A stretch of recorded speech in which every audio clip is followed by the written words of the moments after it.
Seperti yang kita tahu, wabah COVID-19 ini telah berhasil menjangkiti puluhan negara dari seluruh penjuru dunia. Dengan total hingga hari ini, 17 Maret 2020, WHO mengkonfirmasi bahwa ada 167.511 orang yang menjadi positif korban virus corona dengan 6.600 lebih kematian. COVID-19 juga telah sukses memukul mundur perekonomian dunia akibat dibatasinya transportasi antar negara untuk mencegah penularan lebih lanjut. Banyak negara-negara yang mengalami kerugian ekonomi akibat merebaknya wabah ini.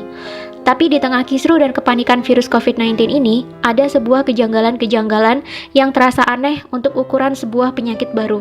1. COVID-19 menyebar sangat cepat, bahkan berada di dekat atau bersentuhan dengan korban terinfeksi COVID-19 bisa menyebabkan tertular. Belum ada setengah tahun, tapi wabah ini sudah menjangkiti puluhan negara di seluruh dunia dengan total korban mencapai ratusan ribu jiwa. 2. COVID-19 tidak mematikan seperti SARS atau MERS, di mana dua penyakit ini adalah penyakit yang ditimbulkan oleh virus corona, sama-sama corona namun berbeda jenis. Tapi anehnya, COVID-19 ini diberitakan di mana-mana, dan media lebih suka memblow up kasus COVID-19 ini jauh lebih banyak dibandingkan dengan kasus SARS atau MERS dahulu. Mari kita lihat grafik berikut ini. 56,6% pasien terinfeksi COVID-19 dinyatakan sembuh, 40% masih dalam perawatan atau masa penyembuhan. Jumlah yang meninggal hanya 3,5%. Sedangkan dibanding dengan penyakit-penyakit lainnya seperti flu burung, MERS, Ebola, TBC, dan SARS, tingkat kematian yang ditimbulkan COVID-19 cenderung rendah. Tapi mengapa media lebih suka memberitakan COVID-19 ini dibandingkan dengan penyakit-penyakit lain yang lebih mematikan? Bukankah ini aneh? Dari keanehan-keanehan ini akhirnya muncullah banyak teori konspirasi mengenai COVID-19. Di antaranya, 1. Virus COVID-19 adalah kiriman dari tentara militer Amerika untuk Cina. Dilansir dari liputan6.com, pejabat Cina mengklaim kasus pertama virus corona COVID-19 bukan berasal dari negaranya, melainkan dari Amerika Serikat. Ia menuduh seorang tentara asal AS yang membawa COVID-19 ke negeri tirai bambu tersebut. Juru bicara Kementerian Cina, Zhao Lijian, juga dianggap melontarkan tuduhan yang sama. Setelah dalam akun Twitter pribadinya menyebut ada teori konspirasi yang menuduh AS sebagai penyebabnya. Merebaknya virus COVID-19 pertama kali di Cina tepat setelah terjadinya perang dagang antara Cina dengan Amerika dimulai. Dalam perang dagang itu diprediksikan Amerika Serikat akan kalah atas Cina. Dan sempat diprediksi jika Cina memerankan perang dagang terhadap Amerika Serikat, maka ke depan kiblat ekonomi bukan lagi ke Amerika Serikat, melainkan ke Cina. Meski demikian, tuduhan pejabat Cina ke Amerika Serikat ini tidak disertai dengan bukti apapun. 2. COVID-19 bukannya penyakit biasa, melainkan senjata biologis yang diciptakan untuk memulai perang. Dilansir dari cnbcindonesia.com, Komandan Korps Pegawai Revolusi Iran atau IRGC mengatakan virus corona mungkin merupakan senjata biologis dari Amerika Serikat atau USA. Pengamat militer dan pertahanan Koni Rahakundini Bakri juga menduga bahwa COVID-19 ini adalah senjata biologis yang digunakan sebagai senjata pemusnah massal. Koni juga menyebut dari pernyataan mantan perwira intelijen Central Intelligence Agency atau CIA, Philip Giraldi, yang mengatakan bahwa COVID-19 bukan terjadi secara alami, melainkan melalui mutasi genetik. Giraldi menyebut virus mematikan itu sengaja diproduksi di laboratorium oleh Amerika Serikat bekerja sama dengan Israel. Amerika Serikat sengaja membuat virus itu untuk menghancurkan Cina dan Iran yang merupakan musuh terbesarnya. Lebih lanjut, Koni membeberkan senjata biologi memiliki daya tarik untuk digunakan karena sangat murah. Berdasarkan data, dia menyebutkan 1 km persegi serangan senjata biologi hanya berkisar $1. Selain itu, senjata biologi dinilai tidak mudah dideteksi, baik dengan X-ray ataupun anjing pelacak sekalipun, serta sangat mudah untuk diangkut. Sedangkan senjata konvensional memerlukan biaya $2.000, senjata nuklir $800, dan senjata kimia $600. Iran sendiri berada di ambang kekacauan akibat wabah virus corona. Bagaimana tidak, sebanyak 8% anggota parlemen Iran ternyata tertular virus SARS-CoV-2 dari penyakit COVID-19. Sebanyak 23 dari 290 anggota Dewan Perwakilan Rakyat Iran atau majelis dilaporkan positif tertular virus corona.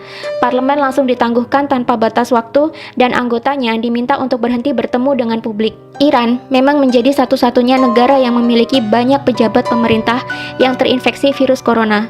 Wakil Presiden Masome Ebtekar, Wakil Menteri Kesehatan Iraj Harirchi, Kepala Badan Darurat Nasional Pirhosyen Kolifan, dan Kepala Komite Keamanan Nasional Parlemen dan Hubungan Luar Negeri Mojtaba Zolnur dinyatakan positif terkena virus corona. Bahkan, penasihat utama Ayatollah Ali Khomeini, yakni Muhammad Mir Mohammadi, meninggal akibat tertular virus tersebut. 3. COVID-19 sengaja diproduksi oleh Illuminati untuk memulai ekonomi big start sehingga menguntungkan orang-orang terkaya di dunia yang berada di balik World Bank dan IMF. Menurut YouTube channel dari Astronaci International, COVID-19 ini memang sengaja diproduksi dan diedarkan untuk membuat kekacauan dan kerugian ekonomi secara global. Imbasnya, banyak sekali harga saham yang anjlok dan banyak investor menjualnya dengan harga murah.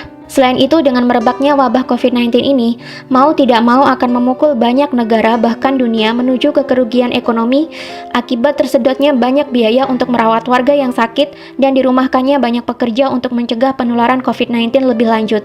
Efeknya, banyak perusahaan akan mengalami kerugian dan menurunnya pendapatan negara. Akibatnya, mau tidak mau resesi atau perlambatan ekonomi akan diprediksikan benar-benar terjadi dan negara-negara di dunia akan membutuhkan hutang untuk membangkitkan kembali perekonomian di negara mereka. Tentu saja kemana lagi negara-negara yang merugi ini akan berhutang jika bukan ke World Bank dan IMF. Sedangkan World Bank dan IMF yang menjadi bagian dari PBB sendiri memiliki penyokong dana di baliknya dan disinyalir adalah Illuminati, di mana Illuminati sendiri adalah perkumpulan rahasia yang tidak terekspos oleh media, di mana pesertanya sebagian adalah para konglomerat dunia dan diisukan menjadi dalang di balik revolusi Prancis, Perang Dunia I, dan Perang Dunia II. Selain mendapatkan banyak keuntungan dari bunga pinjaman, Illuminati juga disinyalir akan mendapatkan banyak keuntungan dari harga-harga saham yang jatuh, di mana mereka bisa membelinya sekarang dengan harga yang murah dan menjualnya kembali saat harga sudah tinggi, yakni ketika perekonomian global telah kembali pulih. Bagi penganut teori konspirasi, sudah tidak asing lagi bahwa Illuminati adalah sebuah organisasi rahasia yang berisikan anggota dari beragam profesi, mulai dari petinggi negara, konglomerat-konglomerat terkaya di dunia, hingga artis-artis kelas dunia.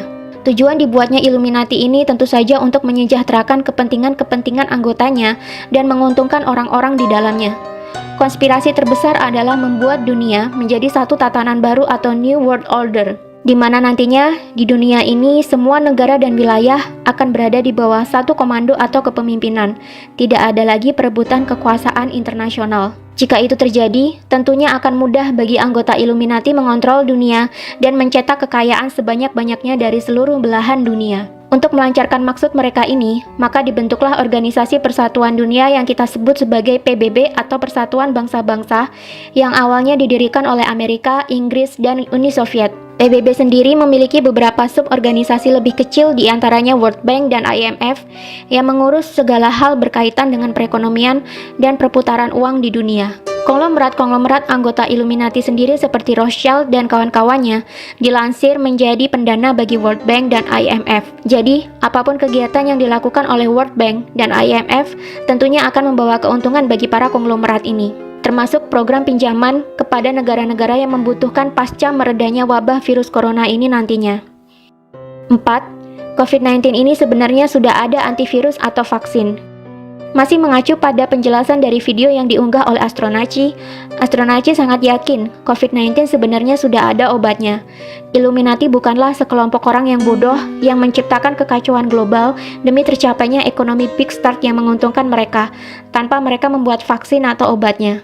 Astronaci sangat yakin bahwa COVID-19 ini sudah ada obatnya, hanya saja masih ditahan peredarannya menunggu supaya dunia benar-benar kolaps dan terjadi kerugian dan kejatuhan besar-besaran, di mana nanti sudah banyak negara kehabisan uang dan harga-harga saham turun hingga ke level terendahnya.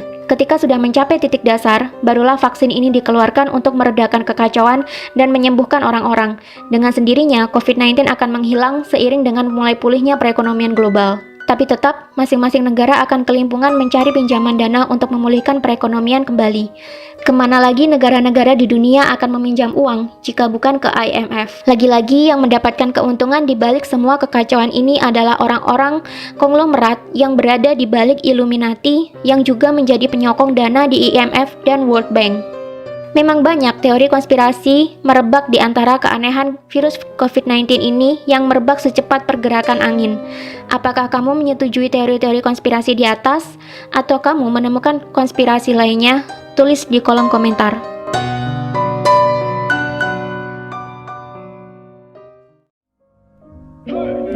Raindrops, drop top, top smoking, no cooking the hot pot. I keep fucking on your bitch, yeah, that.